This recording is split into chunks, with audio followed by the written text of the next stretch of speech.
वह दोनों खेत में फसल को पानी पिलाते पिलाते वासना में अंधे होकर खुद को नहीं रोक सके और बुझाई अपनी प्यास। फिर उसके बाद जो हुआ, ये पूरा जानने के लिए बने वीडियो के एंड तक हमारे साथ।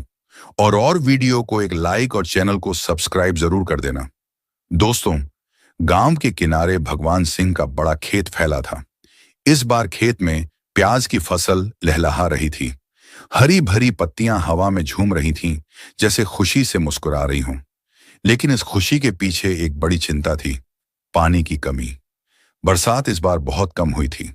नहर सूख चुकी थी और कुएं का पानी भी अब आधा रह गया था।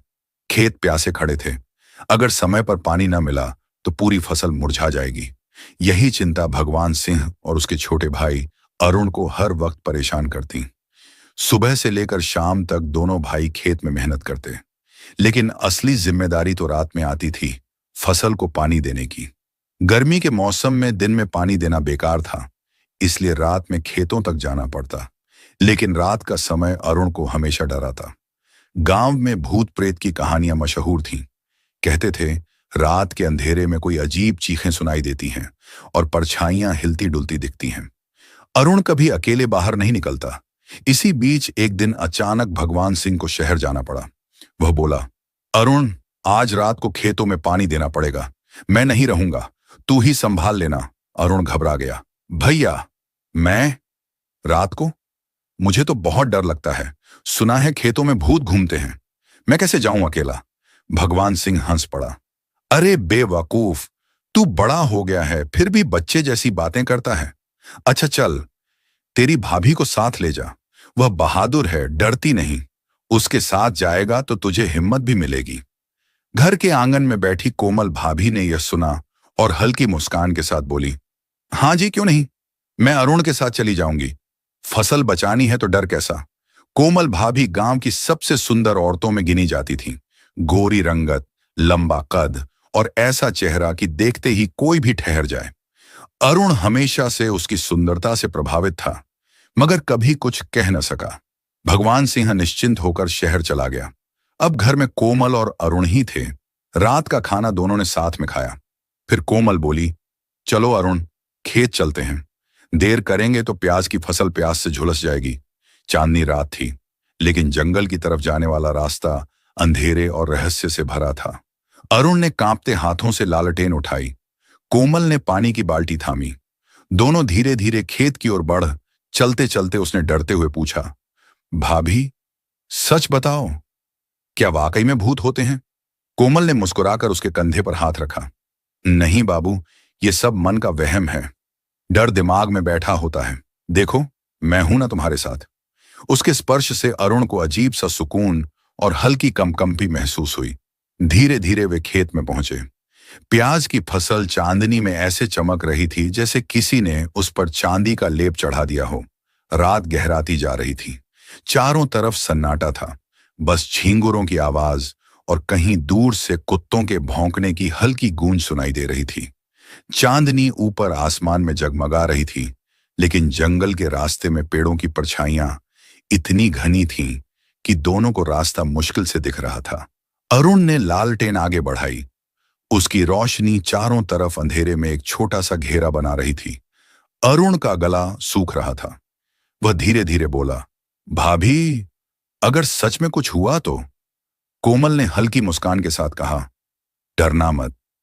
खेतों में मेहनत करने वाले किसानों को कभी भूत नहीं सताते। और फिर मैं हूं ना तुम्हारे साथ।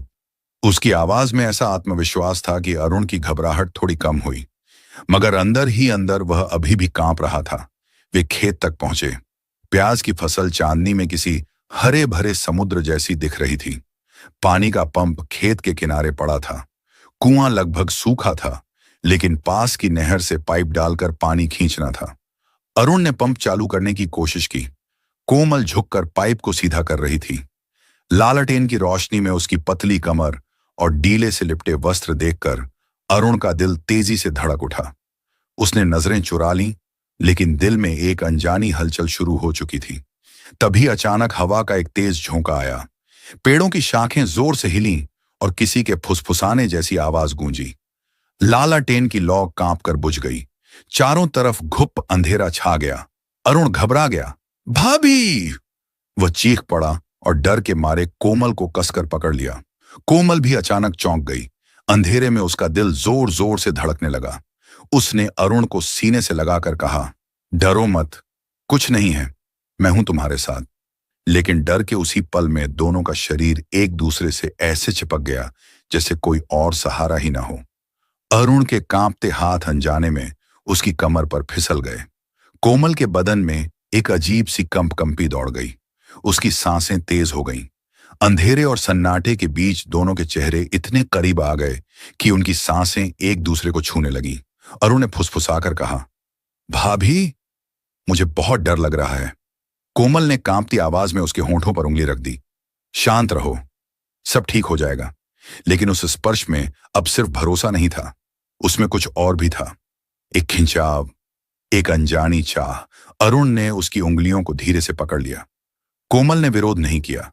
उसके होंठ कांप रहे थे, आंखें बंद हो रही थीं। डर का वह पल दोनों के बीच नजदीकी में बदलने लगा। चारों तरफ सन्नाटा था। बस पंप की हल्की गड़गड़ाहट और बहते पानी की आवाज थी। प्याज की फसल उस रात चांदनी में चमक रही थी, मानो खुद गवाह बनकर सब देख रही हो। अंधेरे में अरुण ने धीरे से कोमल का चेहरा अपनी ओर मोड़ा। उनकी नजरें मिलीं और वह नजर मिलते ही जैसे वक्त थम गया। डर, हिचक और चाह, तीनों भावनाएं मिलकर उनके बीच एक ऐसा बंधन बना रही थीं जो पहले कभी नहीं था। अरुण ने उसे कसकर अपनी बाहों में भर लिया। कोमल का दिल तेजी से धड़क रहा था, लेकिन उसने खुद को छुड़ाया नहीं। उसका सिर अरुण के कंधे पर टिक गया।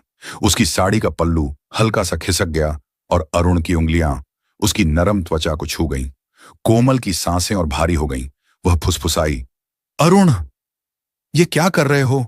अरुण ने धीमे स्वर में कहा, भाभी, मुझे डर लग रहा है, मुझे अकेला मत छोड़ो। कोमल चुप रही। उसका दिल जानता था कि यह डर अब सिर्फ डर नहीं रहा, इसमें कुछ और भी छुपा है। धीरे धीरे घास के किनारे, चांदनी की चुप्पी और पानी की कलकल के बीच उनका डर एक अनकही नजदीकी में बदलने लगा। अंधेरी रात में खेत के किनारे घास पर बैठे दोनों के दिलों की धड़कनें तेज थीं। अरुण ने जब कोमल को कसकर पकड़ा तो मानो उसका डर आधा हो गया, लेकिन इस डर ने ही दोनों को एक दूसरे की ओर करीब कर दिया। कोमल का चेहरा अरुण के बहुत पास था। उसकी साड़ी का पल्लू सरक गया था और चांदनी उसकी गोरी त्वचा पर चांदी की चमक बिखेर रही थी। अरुण ने अनजाने में उसका हाथ पकड़ लिया। कोमल ने छुड़ाने की कोशिश नहीं की, बल्कि उसकी उंगलियां अरुण की उंगलियों में उलझ गईं। चारों तरफ सन्नाटा था।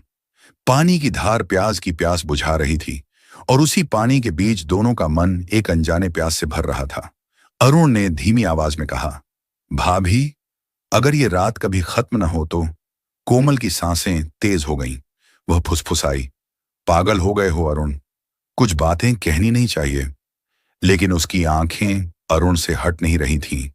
अरुण ने झुककर उसका चेहरा अपनी ओर मोड़ा। उनकी नजरों का मिलना अब बहुत भारी था, जैसे दोनों के मन में कोई दीवार टूटी और चाहत की नदी बह निकली। कोमल ने आंखें बंद कर लीं। अगले ही पल उनके होंठ एक दूसरे से छू गए। अरुण ने उसे और कसकर अपनी बाहों में भर लिया।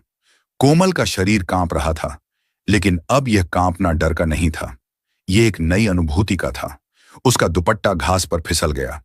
अरुण की उंगलियां उसकी नर्म पीठ पर फिसलने लगी। कोमल ने उसकी बाहों को और कसकर पकड़ लिया। दोनों के बीच उस रात डर, चाह और गुप्त प्यार का संगम हो गया।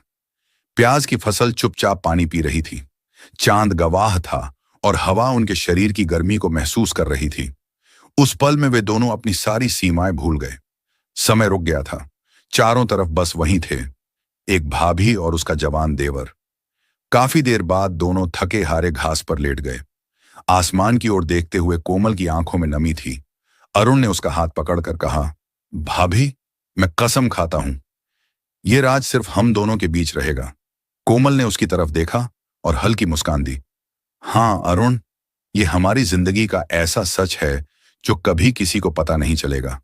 धीरे धीरे रात बीतने लगी। मुर्गे की बांग सुनाई दी। आसमान नीला होने लगा। खेतों पर सुबह की हल्की धूप पड़ने लगी। अरुण और कोमल ने जल्दी जल्दी अपने कपड़े ठीक किए, लालटेन फिर से जलाई और घर की ओर लौटने लगे।